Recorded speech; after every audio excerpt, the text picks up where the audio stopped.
자, 청소와 소독 절차를 이제 준비하는데, 아까 제가 우리가 항상 동일한 결과가 나오기 위해서는 아주 자세히 SOP를 만들어야 된다고 했죠. 그죠? 그래서 이제 청소와 소독하는 SOP, 우리 표준 작업 절차서라고 하는데, 거기에는 이제 세제라든지 소독제, 이런 것들을 종류들도 이제 기입을 해놔야 되고, 그 다음에 소독제는 똑같은 소독제를 쓰게 되면 이제 이런 균들이 내성이 생기기 때문에 다른 소독제로 변경을 시켜야 돼요. 그러다 보니까 순환을 하는 주기들도 정해놔야 돼요. 그 다음에 청소 재료에 필요한 이제 목록들 리스트를 만들고, 그 다음에 청소 방법들을 이제 설명하는 거죠. 어떤 소독제를 몇 분간 뿌리고, 그걸 접촉 시간을 얼마나 둬야 되고, 그 다음에 이제 청소하고 소독하는 주기는 얼마마다 한 번씩 청소하고 소독을 해야 되는지, 그 다음에 세척제와 소독제의 외부에서 이제 클린 지역, 깨끗한 지역으로 이동하는 방법. 보통 이걸 이제 아까 우리가 동선들에 대해서 이야기했죠. 그래서 사람이 움직이는 동선에 그냥 소독제 이렇게 손으로 들고 들어가면 될까요? 네. 그러면 안 돼요. 그래서 이 물건을 이동시키기 위해서는 이제 패스박스나 패스스루나 그런 것들을 통해서 이제 머터리얼 에어락 그런 것들을 통해서 이제 이런 것들을 이제 클린 지역으로 이동을 해야 돼요. 그래서 그 외부에도 마저도 이제 소독을 하고 들어가야 되겠죠. 그 다음 이제 소독제 자체를 이제 멸균하는 방법. 소독제 멸균을 어떻게 하고, 소독 자체가 이제 소독되는데, 그래서 이제 이런 것들은 이제 소독제 같은 경우도 이제 여과를 0.2 마이크로짜리 여과를 해서 이제 사용한다든지 그렇게 해서 들어가게 됩니다. 그 다음에 제조된 세제와 소독제의 사용 기간을 이제 설정해야 돼요. 이게 중요합니다. 뭐든지 기간이 필요해요, 기간이. 이걸 만들면 계속 다 쓸 때까지 그냥 쓰는 게 아니라 이게 기간을 정해서 우리가 소독력이 언제까지 효력이 있는지 우리가 테스트를 해봐야 돼요. 그래서 만약에 우리가 일주일간을 이 소독제를 사용하고 싶다 하면 처음에 만들었을 때 소독력과 그 다음에 일주일이 경과된 후에도 소독력이 어떻게 해요? 같은 결과가 나오면 되겠죠. 그죠? 그렇게 하면 그 소독제에 대한 유효기간을 그렇게 설정할 수가 있는 거예요. 만약에 우리가 한 달을 하고 싶다. 그러면 처음에 만들었을 때와 그 다음에 한 달 뒤에 테스트를 또 하는 거죠. 그렇게 했을 때 동일한 비슷한 결과의 어떤 소독력이 나온다 하면 그 소독제의 유효기간은 한 달로 설정을 할 수가 있는 거예요. 그죠? 그거는 이제 회사마다 가서 이제 그렇게 해서 이제 그걸 일종의 이제 밸리데이션이죠. 검증을 하는 거죠. 그렇게 해서 이런 기간들을 이제 설정할 수가 있습니다. 이해되시나요? 예. 그 다음에 이제 소독제 이제 종류들이 있는데, 소독제 중에는 이제 비산화성 소독제가 있고, 이제 산화성 소독제가 있습니다. 그래서 알코올류. 우리가 주로 이제 제일 많이 쓰는 게 이런 에틸알코올, IPA, 이 종류들을 이제 소독제로 굉장히 많이 사용합니다. 그 다음에 알데히드라든지 페놀류. 그 다음에 이제 산화성 소독제. 이제 요 부분들은 주로 이제 사람의 어떤 손을 소독한다든지, 기구를 소독한다든지 이럴 때 많이 쓰게 되는데, 요 산화성 소독제가 최근에는 굉장히 많이 이게 룸이라든지 이런 것들을 소독할 때 이런 과산화수소를 이용한 소독 시스템을 도입을 많이 하고 있습니다. 그 다음에 플라스틱 애시드 같은 경우도 패스스루라든지 이런데 어떤 물건을 이제 집어넣어서 깨끗한 지역으로, 클린 지역으로, 더티한 지역에서 클린한 지역으로 이동할 때, 그럴 때 그런 장치들, 패스스루에다가 이 플라스틱 애시드라는 걸 이용을 해서 소독을 하고 내부로 들어가는 그런 것들로 요즘은 많이 활용을 하고 있어요. 그래서 하여튼 소독제 종류는 이렇게 크게 구분해 볼 수가 있습니다. 자, 그 다음에 이제 사장으로 가서 이제 GMP는 이제 어떻게 해야 하는가 한번 보시면은, GMP를 하기 위해서는 아까 우리가 GMP의 어떤 요소들도 봤지만 이제 문서화를 해야 돼요. 문서가 엄청나게 많이 필요하고, 사람에 대한 관리, 그다음에 인스펙션, 밸리데이션, 그다음에 교육이라든지 조직 구성 이런 것들을 다 품질에 하고 연관지어서 이제 GMP를 운영을 해야 되겠습니다. 제가 중요한 게 이제 문서화인데, GMP에서는 모든 절차는 문서화되어 있어야 됩니다. 그래서 우리가 이제 흔히 이야기하는 GMP 4대 기준서라는 게 있습니다. 4대 기준서. 그래서 4대 기준서는 제조관리기준서, 품질관리기준서, 그 다음에 제조위생관리기준서, 그 다음에 제품표준서. 이 네 가지를 이제 4대 기준서라고 합니다.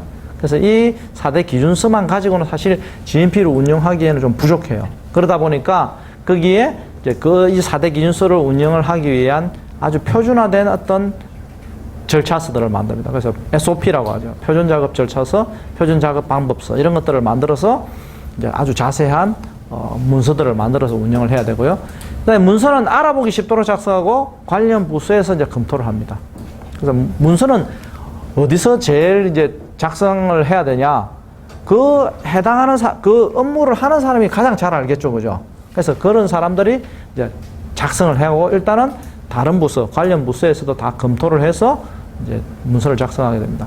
그다음에 이제 최종적으로는 이 QA에서 모든 문서를 관리를 해야 되거든요. 그래서 품질과 관련된 모든 문서는 품질 부서에 의해서 확인이 되고 이제 승인이 돼야 됩니다. 그러니까 뭐 GMP에서 운영되는 문서는 거의 대부분이 다 품질 문서에 해당됩니다. 그러다 보니까 품질과 관련된 문서이기 때문에 QA에서 다 관여를 해야 되고요.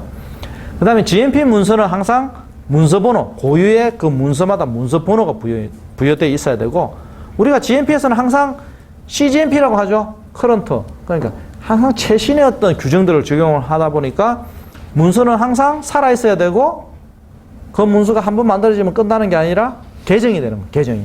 그러다 보니까 거기에 계정번호를 부여해서 관리합니다. 그러니까 처음에 만들어진 문서는 뭐 회사마다 좀 다르긴 한데 어떤 회사는 0번으로 시작하는 회사가 있고 어떤 회사는 1번으로 시작하는 회사가 있습니다. 그래서 1번, 2번, 3번, 4번 이렇게 계정번호가 계속 이제 부여돼서 개정이 돼야 되겠죠. 그 다음에 문서의 작성 및 개정, 승인, 배포, 회수, 폐기, 보관은 문서화된 절차에 따라서 관리되어야 한다. 그래서 이 문서의 작성하는 방법부터 그 다음에 그 문서가 쓰여지기 위해서 각 여러 부서에다가 배포가 될 수가 있거든요. 그래서 그런 것조차도 이렇게 만약에 개정이 됐다. 처음에 만들어진 게 1번이었는데 그 다음에 개정이 됐다. 2번으로 개정이 됐다. 그러다면 9번은 어떻게 되냐? 옛날 문서. 그게 개정이 됐는데 옛날 문서가 사용되면 안 되겠죠. 그렇기 때문에 그거는 반드시 이제 회수가 돼요. 회수가 돼요. 회수되고 그 다음에 폐기가 돼요. 항상 GMP에서는 최신본이 사용될 수 있도록 그렇게 해야 돼. 그 다음에 이제 승인된 문서는 그 효력을 이제 발휘해야 되고, 제조와 관련된 모든 사항은 작업과 동시에, 아까 제가 말씀드렸죠? 작업과 동시에 기록되는 게 중요합니다. 그래서 예전에 제가 이제 그 QA 근무할 때 이렇게 이제 그 제조 부서를 이렇게 한 번씩 돌 때가 있는데, 막 작업은 막 하고 있어요. 근데 제조 기록서는 깨끗해요. 기록이 하나도 안 돼 있어요. 그래서 나중에 보니까 이 작업이 다 끝나고 나서 작업자가 그냥 자리에 앉아가지고 그냥 기록서는 기록하는 거예요. 그러다 보면 어저께 생산한 거랑 오늘 생산한 거랑 제조 기록서가 이렇게 비교해 보면 어떨까요? 기록서가 똑같아요. 똑같아. 이렇게 똑같게 되면 나중에 어떤 혹시 문제가 생겼을 때 어디서 잘못됐는지를 찾을 수가 없어요. 그래서 이런 기록서는 항상 작업하고 동시에 내가 만약에 온도를 현재 컨트롤했으면 지금 현재 온도가 만약에 뭐 40도다 아니면 39도다 이러면 그걸 정확하게 적어줘야 돼. 근데 이제 뭐 예를 들어서 뭐 40도 플러스 마이너스 2도씨로 컨트롤 하도록 돼 있으면 그거를 이제 그냥 뭐 어떤 사람은 막 그 아까처럼 앉아서 적는 사람은 그냥 40도 그대로 적어 놓는 거. 어제 적은 것도 40도고 오늘 것도 40도고 이렇게 적어 버리는 거예요. 근데 그걸 정확하게 이제 적으면 어저께 아마 할 때 39도에서 이게 운영이 됐을 수도 있잖아요. 그죠? 40도 플러스 마이너스 2도니까. 그럼 그 시간마다 적을 때 39도, 뭐 40도, 또 뭐 41도 이렇게 된 거를 정확하게 적어줘야 돼요. 계속 40만 적는 게 아니라. 그래서 그 작업과 동시에 컨트롤할 때 그때 바로 이런 어떤 기록들이 바로 돼야 된다는 거죠. 그러다 보니 그게 이제 사람이 잘 안 지켜지다 보니까 아까 말씀드린 대로 이제 전자화된 그런 문서들이 그게 이제 아까 MES란 거예요. MES, Manufacturing Execution System이라 해서 자동화된 이제 전자기록, 그 제조기록서가 작성되고 하는 게 MES입니다. 그래서 이제 그게 이제 자가 동시에 이제 기록하는 게 중요합니다. 문서는.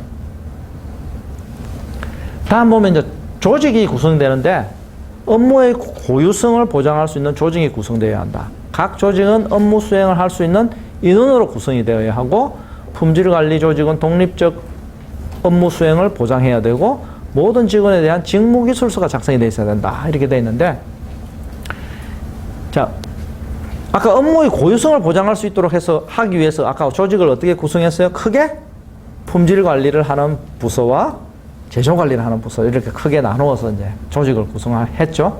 그래서 그 다음에 그 업무를 충분히 수행할 수 있는 인원이 돼야 돼요. 그래서 예전에는 진짜 그 GMP 초기에는 사실 인원들이 뭐 생산하는 인원들은 반드시 제품을 만들어야 되기에 충분했는데 품질을 관리하는 부서에서 사람들은 좀 부족한 부분들이 있었어요. 그래서 이제 지금은 이제 그 회사에서 생산하는 제품 수량이라든지 유형이라든지 이런 것들에 따라서 QC할 수 있는 인원들이 충분히 없으면은 그 업무를 할 수가 없어요. 그래서 뭐 식약처에서도 요즘은 나와서 충분한 인원이 되는지, 그다음에 기기가 보유가 되어 있는지, 시험 분석할 수 있는 기기들이 보유되어 있는지 이런 것들도 확인하고 있습니다. 그다음에 이제 품질관리 조직은 독립적 업무를 수행을 보장해야 되고 생산 부서의 어떤 터치를 받아서는 안 되죠. 그다음에 모든 직원에 대한 직무기술서. 직무기술서는 뭐냐? 내가 어떤 업무들을 하는지에 대해서 정확하게 기록이 되어 있는 거예요. 그리고 내가 이 업무에 대해서는 누구한테 또 보고해야 되는지에 대해서도 그런 이제 기록이 되어 있어야 됩니다. 자, 왜냐하면 이 직무기술서가 작성이 되어 있지 않으면 그 업무를 하면서 어떻게 될까요? 누락이 되는 부분들이 생기겠죠. 그래서 내 직무기술서가 정확하게 자세하게 작성이 되어 있어야만 그 업무들을 누락 없이 이제 할 수가 있는 거죠. 그래서 그 GMP 조직을 우리가 보게 되면 이제 조직 구성, GMP 규정에 제조소에 서로 독립된 제조부서와 품질 보정 부서를 두고 이 경우에 뭐 하면 안 돼요? 겸직을 해서는 안 돼요. 겸직을. 그래서 독립되어 있어야 됩니다.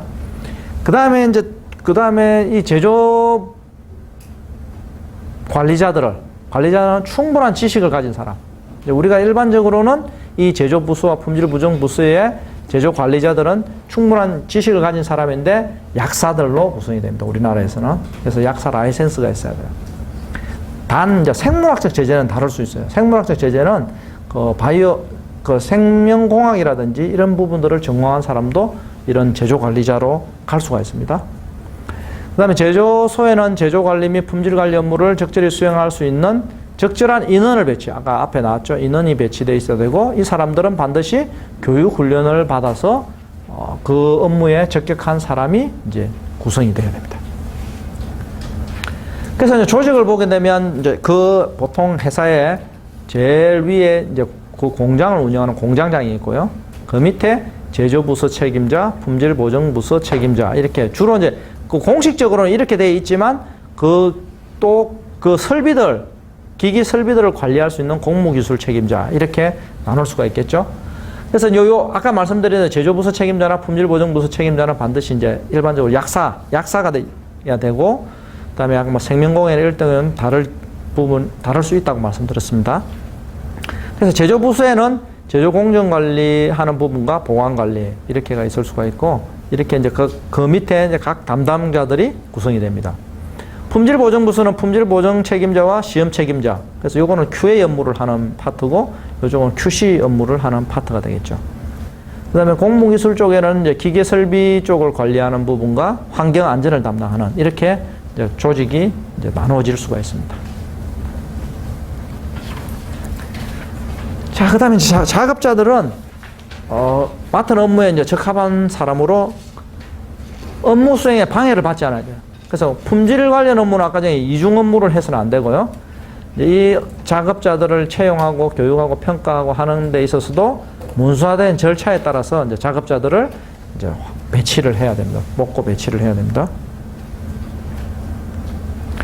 자율점검이 있는데, 자율점검 같은 경우는 정기적으로 자율점검 체계를 유지해야 된다고 되어 있는데, 최소한 1년에 한 번은 자율점검을 해요. 자율점검은 뭐냐면 우리 스스로 우리가 GMP 규정들을 잘 지키고 SOP에 따라서 작업을 하는지에 대해서 점검을 하는데, 일반적으로 크로스 체크를 하면 좋아요. 크로스 체크. 그러니까 생산 파트나 QC나 이런 데서 이제 QC에서 이제 생산 파트도 할 수가 있고, 생산에서 이제 QC에 제대로 하는지도 확인할 수가 있겠죠. 그다음에 공무부서도 마찬가지고, 그런 식으로 이제 크로스 체크를 보통 하면 효율적으로 할 수가 있습니다. 그래서 자율점검에서 지적된 내용은 즉시 품질 관련 최고 책임자한테 이제 보고를 하고 자율점검 결과 품질에 영향을 미치는지 적시 평가하고 이전 제품에 대해서 이제 평가가 이루어져야 됩니다.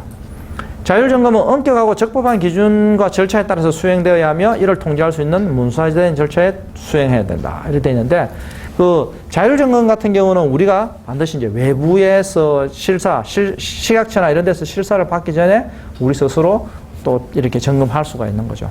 그 다음에 또 외부 우리 커스터머들 와서 이제 실사를 하기 전에 또 우리가 스스로 이제 확인을 해서 보통 그렇게 자율점검을 많이 수행을 하게 됩니다. 그래서 일반적으로는 한 6개월에 한 번씩 정기적으로 해주는 게 가장 좋고 최소한 1년에 한 번은 자율점검을 실시를 해야 된다.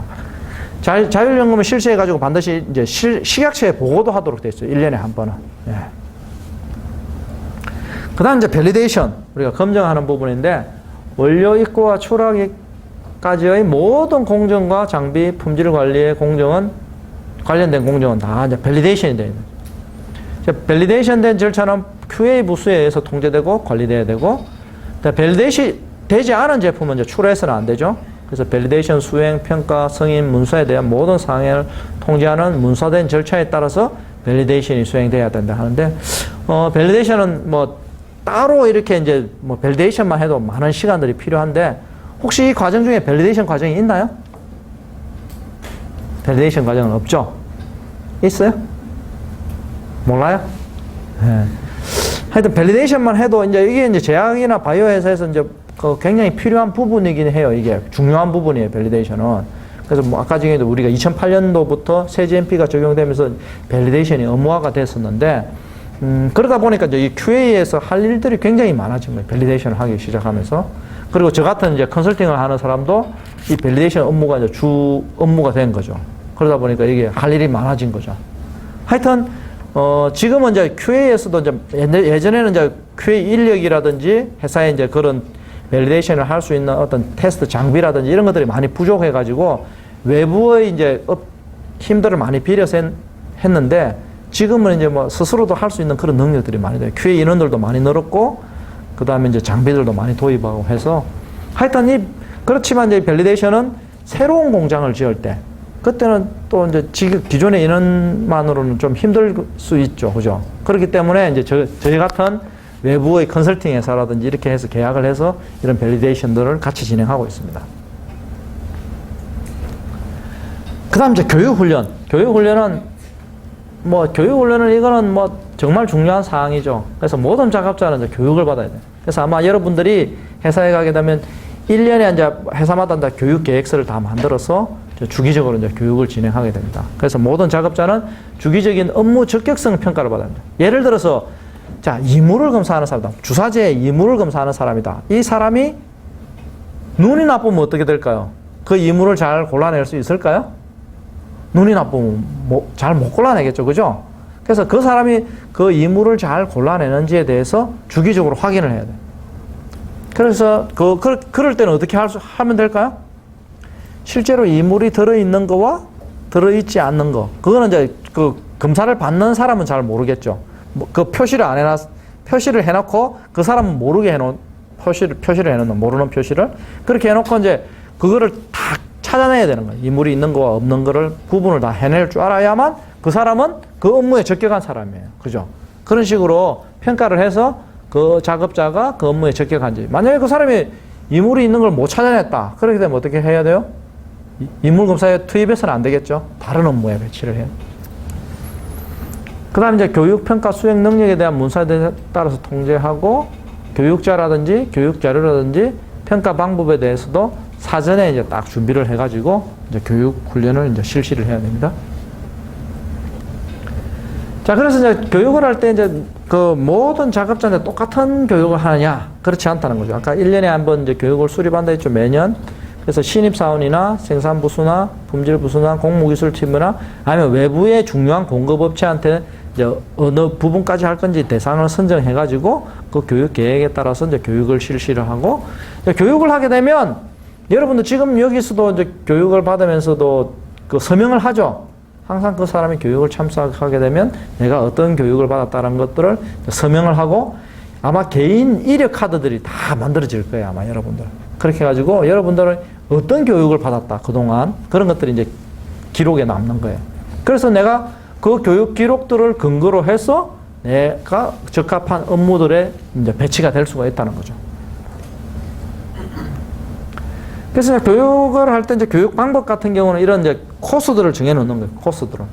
그래서 GMP 기본적인 교육이라든지 회사 품질 정책이라든지 접근 방법, 그 다음에 품질 시스템에 대한 개요, 그 다음에 일탈 변경 관리, 밸리데이션 기초, 이런 것들은 누가 대상이 되는지 이렇게 정해놓고 이제 이런 기록들을 이거에 따라서 이제 교육을 해당되는 부분에 대해서 이제 교육을 실시하는 거죠. 그래서 교육에 대한 자료와 기록들을 문서하고 유지하고 교육 참가자들은 항상 서명을 해야 되고, 그 다음에 이게 또 중요합니다. 교육의 효과에 대해서 시험으로 평가. 아마 여러분들 이거 교육 받고 나면 평가 받죠? 예. 아까 우리 약도 이제 효과가 있는지 유효성에 대해서 약이 효과가 있어야 되는데, 교육도 교육을 받으면 효과가 있어야 돼요. 그래서 그거에 대해서 이제는 시험으로 평가해가지고 점수가 미달이 되면 이제 효과가 없는 거예요. 그래 되면 뭐 어떻게 해야 돼요? 교육을 했는데 점수가 제대로 안 나왔다. 그럼 재교육을 해야 돼요. 그죠? 네. 그래서 만약에 밸리데이션 기초교육이다 하면은 이렇게 이제 누가 하는지, 그다음에 대상자가 누군지, 그다음에 언제 하는지 횟수나 기간들도 정해놓고, 그다음에 코스에 대해서도 요약해서 이런 교육들을 이제 실시를 하면 되겠습니다. 그다음에 이제 거의 다 돼가는데 의약품 제조 시에 이제 주의해야 할 사항들, 이런 것들 뭐가 있을지 한번 볼게요. 우리가 이제 기록을 했을 때 GMP에서는 이거 수정액을 절대로 사용하면 안 돼요. 수정액. 절대로 이제 수정을 하고 나서 그거를 막 이렇게 사용하면 안 되고, 그다음에 연필도 사용하면, 연필도 뭐 잘못 기록됐다고 지우고 다시 쓰고 이렇게 할 수 있는데 연필 사용하면 안 되고요. 그다음에 올바른 수정 방법은 어떻게 되느냐? 두 줄을 긋고 서명합니다. 선을 이렇게 두 줄을 긋고, 아니면 한 줄을 긋는 회사도 있어요. 그래서 수정 사유를 기입하고 필요 시 수정 사유를 기입합니다. 그래서 이거는 반드시 수정 전의 내용도 알 수 있어야 돼요. 그래서 새까맣게 칠한다든지 이렇게 하면 안 되고, 수정 전의 내용도 알 수 있는데 어떻게 수정이 됐다는 거를 이렇게 알 수 있도록 기록을 해야 됩니다. 그 다음에 이제 물품을 보관할 때도 이제 스팀이나 뭐 라디에이터 이런 데 두면 이제 뜨거워서 변질될 수가 있겠죠. 그죠? 그래서 항상 팔레트 위에다가 이제 보관을 해야 되고, 벽에서 띄워서 보관을 해야 됩니다. 그 다음에 이제 뭐 배송할 때, 여름에는 이제 찌지 않도록, 겨울에는 얼지 않도록 그렇게 배송을 해야 되고, 수세, 손은 이제 항상 작업과 시작할 때와 작업이 끝나고 나올 때 손을 깨끗이 씻어야 됩니다. 그래서 아까 사람이 우리가 가장 큰 오염이라고 했죠. 그죠? 그 다음에 작업복도 청결하게 되고, 작업복 깨끗하게 입고, 이제 정리정돈 잘 해야 되고, 그 다음에 이제 화장을 하면 안 돼, 화장을. 아마 여러분들이 나중에 이제 GMP 회사에 가게 되면 화장을 할 수가 없어요. 왜냐하면 이 화장품으로도 오염이 될 수가 있거든요. 그 속눈썹도 이제 착용하면 안 되고, 속눈썹은 자꾸 이제 착용하면 이게 떨어져 나오거든요. 그 다음에 음식물 섭취 절대로 안 되고, 그 다음에 아까 그 손 장갑 중요하다고 했죠? 그래서 장갑 착용해야 되고. 그 다음에 이제 작업에 맞게 이제 우리 뭐 작업하들, 뭐 안전화도 착용할 수가 있고, 아니면 무진화도 착용할 수가 있고, 아니면 무균 전용 옷도 신발도 착용할 수가 있겠죠? 그 다음에 문을 꼭 닫는 것도 중요합니다. 문을. 왜냐하면 우리 문이 열려 있으면 이게 이제 공기가 막 수시로 이동되면서 이제 교차 오염이 될 수가 있어요. 그래서 문을 꼭 닫아야 됩니다. 그 다음에 이제 에어락은 이제 한쪽에서 물건을 넣고 한쪽에서 하면 이제 문이 이제 동시에 열리지 않는 거거든요. 그래서 한쪽에서 넣고 다른 쪽에서 꺼내가고 이러는 것들이 이제 에어락에 해당됩니다. 잠수하면 이제 그게 왜냐면 물이 이렇게 계속 이제 만약 물이 들어왔을 때 이제 그걸 막기 위해서 이제 이런 에어락 그런 것들을 활용을 하고 있습니다. 그다음 라벨링 중요합니다. 라벨링. 이게 라벨링은 어디에 해야 되느냐? 항상 이 병이 있으면 몸통에다 해야 돼요. 여기 뚜껑에 하게 되면 어떻게 돼요? 뚜껑 위치가 바뀌어 버리면 그 제품이 바뀌어 버릴 수가 있어요. 그래서 이게 왜냐하면 라벨링을 잘못 해놓게 되면 완전 다른 제품으로 돼 버릴 수가 있기 때문에 라벨링 굉장히 중요합니다.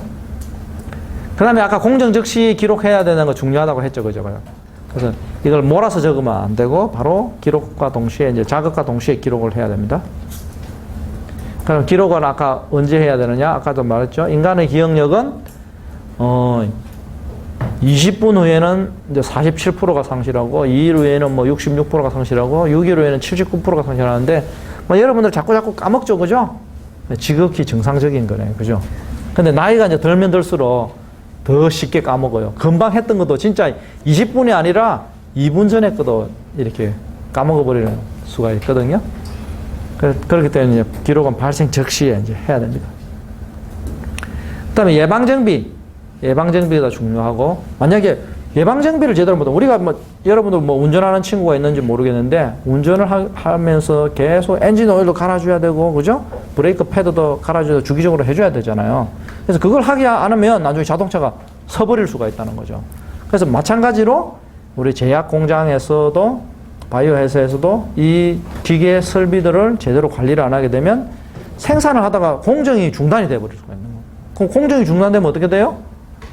회사 심각한 타격이 올 수가 있는 거죠. 그렇기 때문에 예방정비하는 게 중요합니다.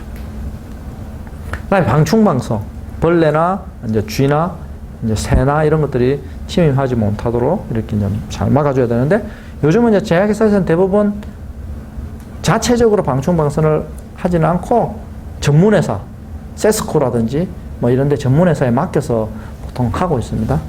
그렇기 때문에 뭐 QA에서 뭐 크게 신경 쓸 건 없고, 이제 거기서 제대로 했는지에 대해서 이제 확인을 해야 되겠죠, 그죠? 그다음에 대걸레 이런 것들을 사용하게 되면 오히려 이제 더 오염을 시킬 수가 있기 때문에 나중에 이제 이 세척, 세제 뭐 하는 이런 것들도 동영상으로 시간이 되면 보도록 하겠습니다. 그 다음에 맨손으로 약 만지면 안 되고, 뭐 이건 아까 앞에도 다 본 거죠. 그래서 뭐 최종 퇴실 시에 뭐 확인해야 될 사항들 뭐 이런 것들도 있고, 그 다음에 이제 그 제품을 측량하고 이럴 때 이제 정확하게 이제 어떤 기준 중량들 이런 것들을 해놓고 그 기준이 벗어나지 않도록 관리를 해야 되고, 그다음에 뭐 경고 한계라든지 조치 한계라든지 이런 한계 범위를 정하는 것도 중요한 부분이고, 그 다음에 인수인계를 잘해야 돼요. 우리가 약을 만들고, 그러니까 원료를 받고, 만들고, 다시 이제 넘겨주고, 이럴 때 인수인계 과정들을 잘 해야 되고요. 그 다음에 인수인계 확인할 시에 확인해야 될 사항은 품명, 그 제품이 맞는지, 그 다음에 제조 번호가 맞는지, 중량이나 수량이 맞는지, 시험번호나 성적이 제대로 다 돼 있는지, 이런 것들을 서로 이제 확인을 해야 됩니다. 그래서 이제 아까 이중 점검을 왜 해야 하느냐? 사람이 실수할 확률은 100분의 1에 한 번 정도 실수를 하는데, 혼자 하면 100분의 1인데 이걸 이중 점검을 하면 10,000분의 1로 이제 실수 빈도를 이제 줄여줄 수가 있다고 합니다. 그래서 이중 점검을 어떤 부분에서 주로 하느냐? 원료를 측량할 때, 그다음에 멸균을 기록을 확인할 때, 그다음에 제조 및 포장 기록, 공정 관리 기록, 뭐 온습도 차트라든지 이런 것들을 이중 점검을 진행하게 됩니다. 이렇게 해서 이제 그 GMP 기본적인 사항들을 여러분한테 좀 알려드렸고, 바로 다음 강의로 넘어가겠습니다. 자, GMP 작업장 청정도 관리로 넘어가겠습니다.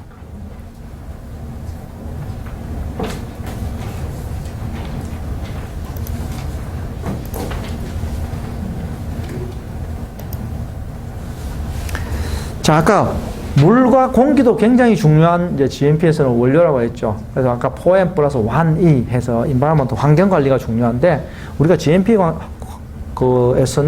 그 시설, 룸들, 청정구역에 대한 관리들이 굉장히 중요하기 때문에, 제가 이 GMP 작업장 청정도 관리에 대해서 따로 이렇게 넣었습니다. 먼저 법적으로 요구되는 이제 사항들, 법적 요구 사항과, 그 다음에 이 공조기가 있어야만 이거 깨끗한 어떤 환경 관리를 할 수가 있기 때문에 공조 시스템이 어떻게 구성이 되는지, 그다음에 이 공조 시스템을 설치하는 목적이 뭔지, 그다음에 청정도는 여러분들이 꼭 알아야 되는 사항, 청정도. GMP 그 그레이드에 따라 가지고 청정도가 어떻게 되는지, 그다음에 복장하고 출입 절차, 여러분들 청정구역을 어떻게 들어가야 되며 거기에 어떤 복장을 하고 들어가야 되는지, 그 다음에 마지막으로 이제 공조 시스템에서 설계할 때 고려할 사항인데, 뭐 이 부분까지는 여러분들이 알 필요는 없지만 하여튼 기본적으로 그래도 공조 시스템이 어떤 건지 이런 것들을 한번 보는 그런 시간을 가지도록 하겠습니다. 자, 그 다음에 법적으로 요구하는 사항들 먼저 볼게요. 환경관리. 환경관리를 보게 되면 작업소의 청정구역과 청정등급을 설정해야 돼요. 작업소에는. 그 다음에 정기적으로 이제 점검을 해야 된다고 되어 있습니다. 그래서 작업소의 환경을 관리하는데 거기에 청정구역 있으면 물론 일반구역도 있겠죠. 그죠? 청정구역과 일반구역이 있는데 그 청정구역에는 등급까지도 설정을 해라. 이렇게 되어 있습니다. 그 다음에 공기조화장치의 성능을 정기적으로 점검하며 청정등급 및 작업실 간에 뭘 두도록 되어 있다? 차압. 이 차압이라는 것은 작업실 간에 공기 압력을 다르게 하는 거예요. 공기 압력. 그렇게 해서 이제 오염이 되지 않도록 하는 겁니다. 그게 차압입니다. 그래서 차압은 뒤에 이제 어떤 식으로 차압을 관리하는지는 뒤에 한번 보도록 할게요. 그 다음에 제조 조건과 보관 조건에 적절한 온도와 습도가 유지되도록. 이제 온습도 유지를 위해서도 반드시 이런 공조 시스템이 필요하다는 거죠. 그래서 아까 앞에도 말씀드렸지만 청정구역과 일반구역으로 나누어서 관리하는데 위생적인 관리가 가능한 구조여야 된다. 교차염이 발생하지 않는 구조여야 된다. 이게 아까 차압관리라 했고 분리, 구획, 구분이 중요하며 인동선, 물류동선, 폐기물 동선 등을 고려해야 되고 온도, 습도 등을 관리하고 정기적으로 점검한다고 이렇게 되어 있습니다. 그래서 보면 아까 여기 지금 사진들이 이렇게 나와 있는데 여기에 지금 우리 눈으로는 잘 확인이 안 되죠. 하지만 여기엔 다 라운딩이 져 있어요. 여기. 그 다음에 요게 뭘까? 요게 이제 깨끗한 공기를 공급해 줄 수 있는 헤파 필터입니다. 헤파 필터. 요거는 등입니다. 등. 그래서 이제 헤파 필터와 등 이렇게 돼 있고 요 밑에 요거는 뭘까요? 요게. 공기가 이렇게 들어오는 데가 있으면 공기가 나가는 데가 있어야 되겠죠. 그래서 이게 공기가 리턴되는 배기되는 배기구입니다. 이게 요렇게 들어와서 우리 눈에는 보이지 않지만 공조기가 돌아가게 되면 요렇게 해가지고 요렇게 나가게 되겠고 요게 이제 창문이 있는데 창문 같은 보니까 창이 어떻게 돼 있어요? 딱 벽하고 일자로 딱 돼 있죠. 그죠? 그래서 턱이 없어요. 그 다음에 이제 보게 되면 이제 청정구역에는 등급이 있는데 지금은 이제 A, B, C, D라는 등급을 이용합니다. A, B, C, D. 그래서 A, B, C, D를 설정해서 미립자, 미생물, 온습도를 관리하는 구역. 이게 바로 이제 청정구역입니다. 그래서 일반 구역은 청정 등급이 이런 등급이 설정되어 있지 않지만 일반 구역 중에서도 요새는 이제 관리를 하는 구역과 비관리 구역. CNC가 있고 NC가 있는데 CNC는 뭐냐면 Controlled Non-Classified라고 해서 Controlled 이제 관리를 하는 구역이에요. 관리를 하는데 이제 청정도에 대한 부분은 없어요. 그래서 미립자, 미생물은 관리하지 않으나 온습도를 관리하는 구역. 주로 이제 보관소 쪽이 해당됩니다. 이게 이제 보관소가 이제 CNC에 해당되고요. 비관리 구역은 NC, 아예 non-control입니다. non-control. 그래서 미립자나 미생물, 온습도를 다 관리하지 않는 구역을 우리가 NC라고 합니다. 그 다음에 이제 여러분들이 용어를 이거 좀 알아둬야 될 게 있습니다. 용어를 알아둘게요. 분리, 구획, 구분. 이게 다 비슷한 용어 같죠? 분리, 구획, 구분. 하지만 좀 더 크게 보면은, 자, 분리는 보면 별개의 건물로 되어 있어 충분히 떨어져 공기의 입구의 출구가 이제 간섭하지 않는 상태. 그래서 사실은 이건 이제 별개의 건물로 해놔요. 완전히 분리는. 근데 기존에 이제 제약회사들은 예전에 제약 만들어진 회사들은 이렇게 분리를 이제 별개의 건물로 안 한 경우도 있어요. 그래서 이제 동일 건물일 경우에는 별개의 장소로 나눠서 작업원의 출입 및 원자재 반출입 구역이 별개이고 공기 조화 장치가 별도로 아까 공조 시스템 있죠? 그런 게 이제 별도로 돼 있어야 되고 공기가 완전히 차단된 상태, 기허가 된 상태에 대해서만 허용한다 돼 있어요. 그래서 이제 분리를 한다면 만약 예를 들어서 이제 꼭 분리해야 되는 공장이 있어요. 그거는 뭐냐? 어떤 공장이냐? 항암제, 독성이 있는 항암제라든지 그 다음에 페니실린 제제. 페니실린은 이제 알러지에 의해서 쇼크로 사람이 죽을 수가 있거든요. 그 다음에 세팔로스포린 제제. 그건 이제 항생제 종류인데 거기도 이제 알러지 있고 쇼크가 있기 때문에 이제 그런 주로 그 다음에 생물학제 제제 이런 것들은 다 이제 분리하도록 되어 있죠. 그 별개의 건물로 해놔야 되죠. 그 다음에 구획은 뭐냐? 이제 분리보다는 좀 더 적은 개념이에요. 그래서 구획은 동일 건물 내에 작업소, 작업실이 나누어져 공정 간의 교차 오염 또는 외부의 공기 외부 오염이 혼입이 방지될 수 있도록 되어 있는 상태. 이걸 이제 구획이라고 합니다. 그래서 작업원과 원자재의 출입 공기 중화 장치는 공정 성격에 따라서 이제 공유가 가능한 게 바로 구획입니다. 자, 그 다음에 구분은 뭐냐? 구분은 이제 가장 작은 개념인데 바로 이 건물 내의 작업소에서 작업소 안에 또는 작업실에서 선이나 줄 등에 의해서 충분한 간격을 두어 차고나 홍동이 일어나지 않도록 되어 있는 상태. 그래서 현재 이 룸이라고 한다면 이 룸에서 선이나 줄을 그어서 이 A란 제품과 B란 제품을 이렇게 구분 짓는 거. 그걸 이제 구분이라고 하죠. 그래서 가장 큰 개념이 분리고, 그 다음에 두 번째가 구획이고, 세 번째가 구분이다. 그래서 이 용어는 여러분들이 이제 헷갈리지 않도록 알아두시는 게 좋을 것 같네요. 그 다음에 이제 인동선, 물동선, 폐기물동선이 있었는데, 인동선은 이제 사람이 출입하는 동선이고, 물동선은 원료, 자재, 제품이 출입하는 동선, 폐기물동선은 이제 작업을 하고 나서 생기는 폐기물들이 있죠? 그게 이제 배출되는 동선. 이런 것들이 이제 폐기물동선이 되겠습니다.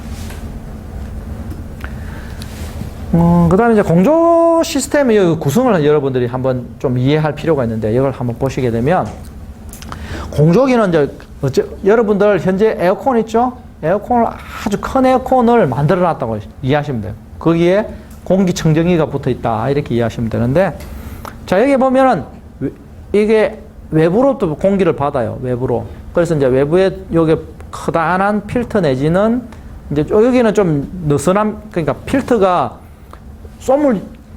쏘물다고 해야 되나? 하여튼 그 격자가 좀 느슨한 거죠, 여기는. 여기 같은 경우. 그래서 외부에서 이제 그 새가 혹시 날아서 들어오지 않도록 하거나 아니면 바람이 불어가지고 나뭇가지 같은 게 이렇게 들어오지 않도록 이제 걸러주는 그 정도의 이제 필터라고 보시면 돼요.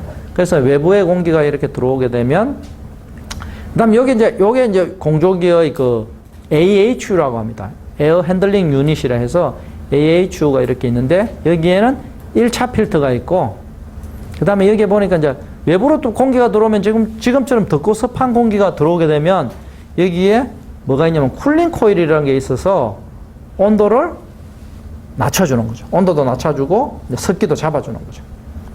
그 다음에 이제 여기에 물론 쿨링 코일도 있지만 이제 히터가 있는 경우도 있어요. 히터. 여기 지금 빠져 있는데 히터가 들어가는 경우는 어떤 경우냐?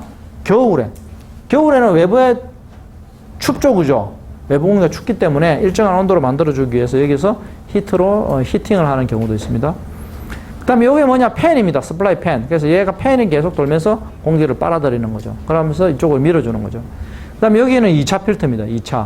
2차 필터가 있고, 마지막에 헤파 필터를 통해서 이렇게, 이제 이건 덕트라고 하죠. 덕트는 이제 공기가 공조기에서 룸으로 보내는 그런 이제 관들입니다. 그 덕트를 통해서 각 최종적으로 룸에, 이거 같은 경우는 이제 그 쿨링 코일이 여기인데 여기가 최종적으로 이제 히팅 코일이 있어가지고 최종적으로 온도를 조절해가지고 룸에 이렇게 배치를 하게 되는 겁니다. 그래서 헤파 필터는 하이 에피코시 파티큘레이트 에어라고 되어 있는 거고요. 헤파는. 그래서 보통 보면 이 천장에서 이렇게 공기가 나와서 밑으로 이렇게 좀 더 청정도 그레이드가 높은 데는 이렇게 밑으로 빠지게 됩니다. 그래서 청정도 그레이드가 낮은 부분은 이게 위에서 나와서 위로 빠지는 경우도, 이거는 하부 리턴이고, 이거는 상부 리턴입니다. 그래서 사실은 뭐 이 상부 리턴은 청정도 그레이드가 낮은 부분, 그런 데는 이제 상부 리턴을 쓰고, 청정도 그레이드가 높은 데는 다 하부 리턴을 쓰게 됩니다. 그래서 이제 저 구성품을 보게 되면, 아까 그 공기 조화기에는 이제 팬이 있어야만 공기를 이제 공급할 수가 있죠. 팬이 있고, 그 다음에 걷기 및 환기 덕트가 있고, 아까 덕트, 그 공기가 가는 길을 만들어주는 그런 배관이죠. 그 다음에 장치가 디퓨저나 환기 그릴 헤파 유닛이 있는데, 요거는 이제 요 앞에 그림을 보게 되면, 요게 이제 디퓨저입니다. 디퓨저. 그래서 뭐 여기에 이제 헤파 필터가 부착되어 있는 경우도 있습니다. 그래서 저게 이제 그 디퓨저고, 그 다음에 아까 공조기 AHU 안에 1차 필터 있었죠? 2차 필터 있었고, 헤파 필터가 최종적으로 있습니다. 그리고 아까 열교환기나 쿨링 코일, 냉각수 코일들이 있었고, 그 다음에 이제 그 공조기를 제어하는 제어판, 그다음에 그거에 대해서 알려줄 수 있는 모니터링이나 지금 가동 상태를 알려줄 수 있는 부분이나 그다음에 문제가 생겼을 때 알람을 울려주는 것 이런 부분들은 이제 재판 속에 이제 같이 이제 포함이 돼서 주요 구성품으로 구성되어 있습니다.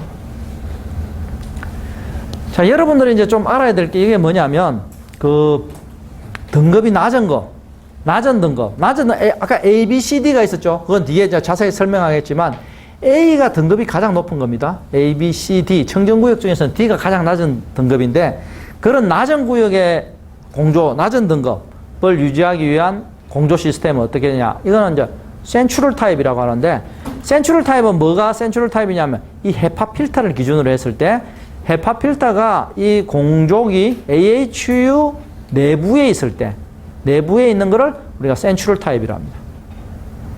요런 부분은 비무균 제재. 그런 이런 부분에 있을 때는 이 센츄럴 타입의 공조 시스템을 하게 됩니다. 그래서 헤파 필터가 공조기 내부에 있다. 그렇게 이해하시면 되고, 자, 다음에 보면은 터미널 타입이 있어요. 터미널 타입. 이 터미널 타입은 뭡니까?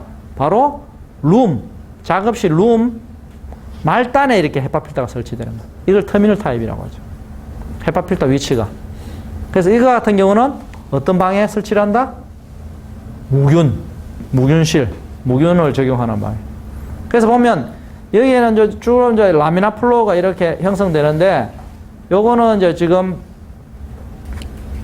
이게 버티칼 타입의 라미나 플로우고 요거는 호리젠탈 타입의 라미나 플로우입니다. 그래서 요즘은 이 호리젠탈보다는 대부분 이제 라미나 플로우는 이 버티칼 타입을 선호합니다.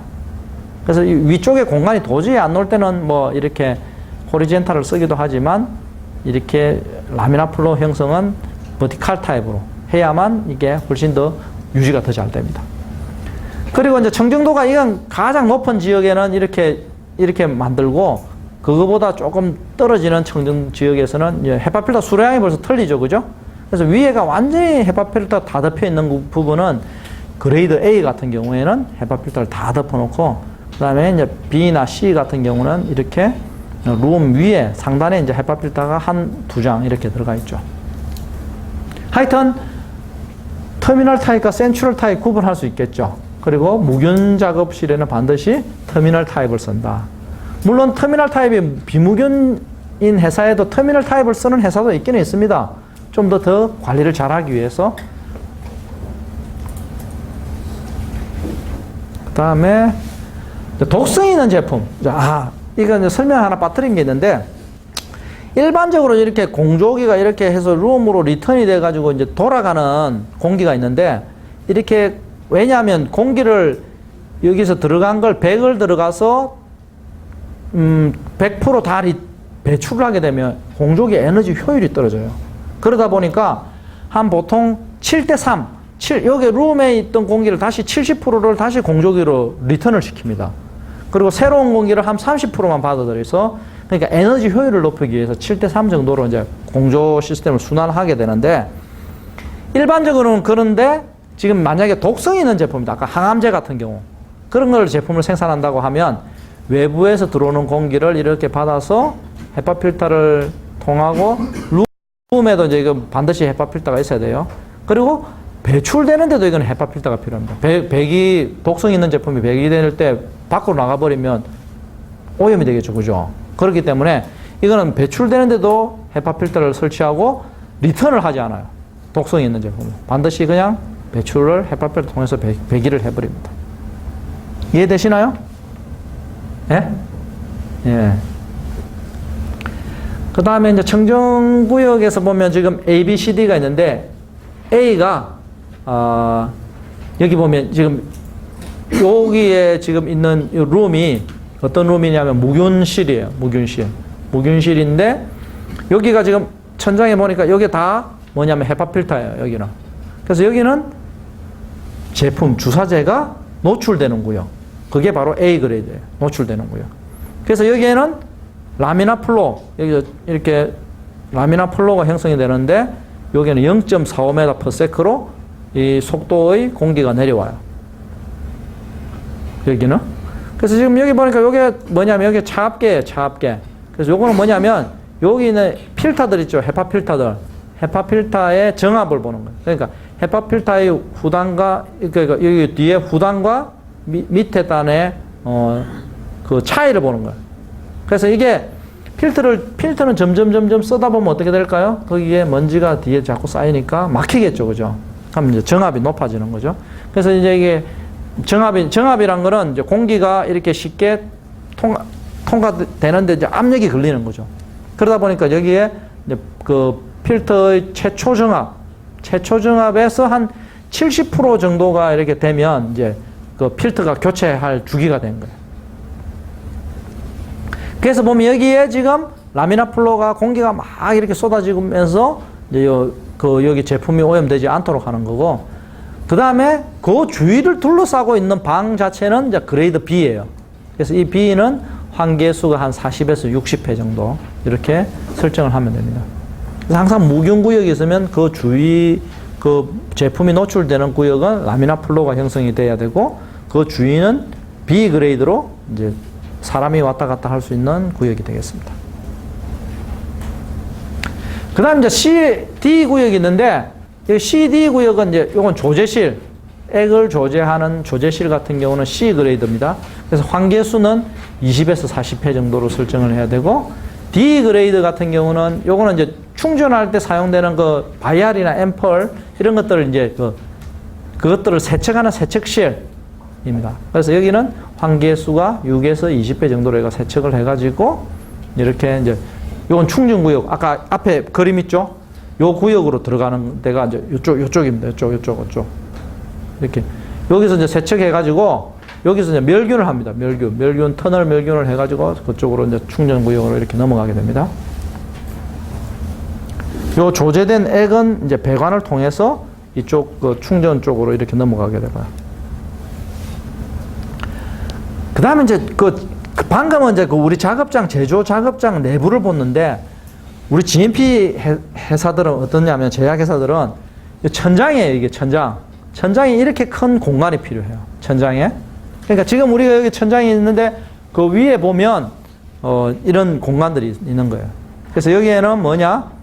헤파 필터, 아까 그 밑에 있는 헤파 필터가, 터미널 헤파 필터가 요게 박스가 있습니다. 그래서 여기서 지금 공기가 이렇게 덕트를 타고 오는 거죠. 덕트를 타고 공조기에서 보낸 공기가 이 메인 덕트를 타고 와서 가지 덕트를 타서 헤파 필터에 여과돼서 이렇게 밑에가 작업실이에요. 여기 지금 공기가 공급이 되고 있는 거예요. 그래서 이렇게 1층 정도의 높이가 더 천장에 있습니다, 이게. 그래서 보통 보면 우리가 이제 요게 지금 현재 이 강의실은 그래도 좀 층고가 높은 편이거든요. 한 4m 정도 돼 보이는데, 보통 작업실은 한 3m 정도 보통 작업실이 돼요. 제약회사 작업실이. 근데 그 천장 위에 또 한 3, 4m의 공간이 더 있는 거죠. 이게 1층이에요, 1층. 그러다 막 6, 7m 1층이. 그래서 제약회사 만약 5층을 걸어서 올라간다면 엄청나게 다른 일반 건물에 10층 이상을 올라가는 거예요. 그 다음에 앞에 본 이제 필터의 종류들인데, 여기 이제 프리필터가 1차 필터입니다. 그래서 이게 좀 얼기설기한 필터고, 두 번째는 이제 미디움 필터. 그 다음 세 번째가 이제 헤파 필터. 그 다음에 그거보다 더 적은 게 이제 울파 필터라고 하는데, 우리가 일반적으로 이제 제약에서는 0.3 마이크로짜리를 관리를 하는데, 이 울파 필터는 0.1 마이크로짜리 입자까지도 제어를 하는 거죠. 그래서, 이 울파 필터는 제약에서 잘 사용되지는 않고, 주로 어디에 사용되냐면 반도체 회사, 전자회사 쪽에서 주로 사용되는 게 이 울파 필터입니다. 그래서 우리 제약회사에서는 요 헤파 필터까지 이제 하게 됩니다. 저건 참조로 여러분들이 보시면 돼요.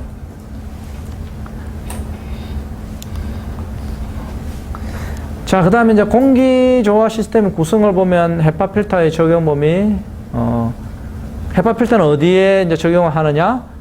미생물 오염 관리가 적용되는 구역, 무균 구역, 그 다음에 준무균 구역, 외용제라든지 액제 종류에는 이제 균들 관리가 좀 필요하거든요.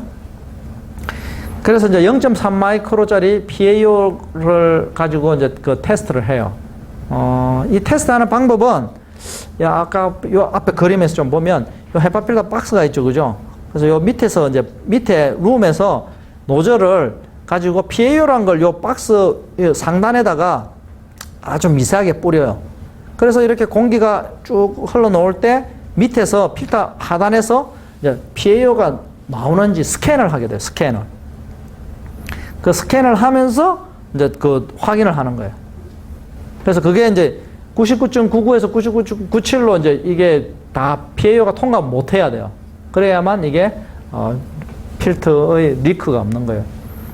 그 다음에 고형 제재 같은 경우는 이제 헤파 필터를 언제 적용하느냐 하면 교차오염 방지, 다른 여러 가지 제품을 생산하면서 이제 그 미세하게 그 입자들이 섞이지 않도록 하기 위해서 헤파 필터로 여과를 해주는 경우에 고형 제재는 헤파 필터를 적용하는데 만약 100% 배기할 경우에는 헤파 필터를 사용하지 않아도 됩니다. 미디움까지만 사용해도 가능합니다. 그래서 아까 헤파 필터 설치 위치는 센츄럴 타입 아까 봤고 터미널 타입 봤었죠, 그죠? 그래서 요거는 뭐 아까 다 설명을 한 내용이기 때문에 넘어가고요. 그래서 뭐 필터의 종류, 필터의 그림 사진을 보게 되면 뭐 이게 프리필터고 좀 더 얼기설기하죠. 미디움면 그 다음 좀 더 조밀하게 되어 있고, 그 다음에 최종적으로 헤파 필터가 가장 촘촘하게 이렇게 되어 있습니다. 자, 그 다음에 에어플로 패턴인데, 요 그림을 보면 잘 보이나요? 여기 좀, 조금 잘 안 보이죠? 그래서 보면, 여기 보면, 요 그림들 4개들 중에, 이제 이게 디퓨저의 형태에 따라가지고 이게 공기가 막 이렇게 흘러갈 수가 있어요. 그래서 이게 막 이렇게 난류가 많이 형성되면 이거는 좋은 건 아니에요. 그래서 여기서 추천되는 게 뭐냐면, 이렇게 여기서 보면 이렇게 위에서 계속 밑으로 내려오죠. 한쪽 방향으로. 그래서 요거하고, 그 다음에 요거 같은 경우는 어떻게 돼요? 나오다가 다시 위로 올라가죠. 이것도 추천이 안 돼요. 그래서 이것을 돌면서 이렇게 내려오는, 밑으로 잘 전달되는 이 2가지 타입의 디퓨저가 추천되는 타입입니다. 요것들은 추천이 되지 않는 타입입니다. 지금 아마 요 사진 2개가 요거 같은 경우는 요거고, 요거 같은 경우는 이렇게 돌면서 내려오는 그런 타입입니다. 그 다음에, 잠깐 쉬어야 될 시간이 온 것 같은데, 요거 좀 설명을 드리고 좀 쉴게요.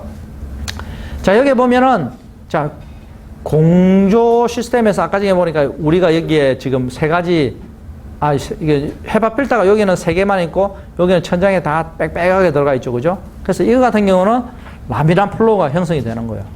근데 요거 같은 경우는 터블런트. 그래서 여기는 공기가 들어오면서 이제 희석이 돼가지고 유지하는 방법이에요. 그래서 이제 이게 청정도 그레이드에 따라가지고 이제 희석과 제거의 이제 어떤 설계 방법으로 이제 이 청정도를 유지를 하게 되는데, 그 부분은 뭐 쉬었다가 다음 슬라이드 보면서 이야기하겠습니다.